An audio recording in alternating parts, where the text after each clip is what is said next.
SC A B C D వర్గీకరణ పోరాటంలో అసువులు బాసిన మాదిగ అమరవీరుల త్యాగాలను వృధా కానివ్వం.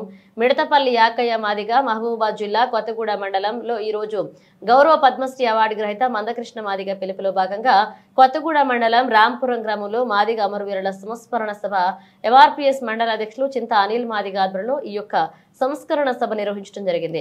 ఈ యొక్క సమావేశానికి మానుకోట ఎంఆర్పీఎస్ ఎంఎస్పీ జిల్లా అధికార ప్రతినిధి మిడతపల్లి యాకయ్య మాదిగ హాజరై ఎస్సీల ఏబిసిడి వర్గీకరణ పోరాటంలో అమరులైన మాదిగ అమరవీరులకు పూలమాలలతో నివాళులర్పించి మాట్లాడుతూ ఎంఆర్పీఎస్ ఆధ్వర్యంలో మనం 3 శతాబ్దాలకు పైగా రాజీలేని పోరాటం చేస్తున్నాం. ఈ పోరాట ప్రయాణంలో ఎస్సీ వర్గీకరణ వ్యతిరేకుల యొక్క హింస వల్ల కొంతమంది మాదిగ బిడ్డలు హత్యకు గురై అమరవీరులైనారు. అలాగే పాలకులు ఎస్సీల వర్గీకరణ మీద అనుసరించిన మోసపూరితమైన విధానాలను తిప్పికొట్టే యుద్ధంలో విరోచితంగా పోరాడి మరికొంతమంది మాదిగ బిడ్డలు అమరులయ్యారు. అమరుల త్యాగాలను గుర్తు చేసుకుంటూ జాతి కోసం తృణప్రాయంగా ప్రాణాలను అర్పించిన వారి స్ఫూర్తిని వారి చరిత్రను భవిష్యత్ తరాలకు అందించాల్సిన బాధ్యత మన మీద ఉన్నది. వారి ప్రాణ త్యాగాల ఉద్యమాన్ని నిర్దిష్టంగా మనల్ని లక్ష్యం వైపు నడిపించాయని ఆయన అన్నారు. కొంతమంది మన జాతిలో ఉండబడే స్వార్థపరులు గౌరవ మందకృష్ణ మాదిగ మీద చెడు ప్రచారం చేస్తున్నారు.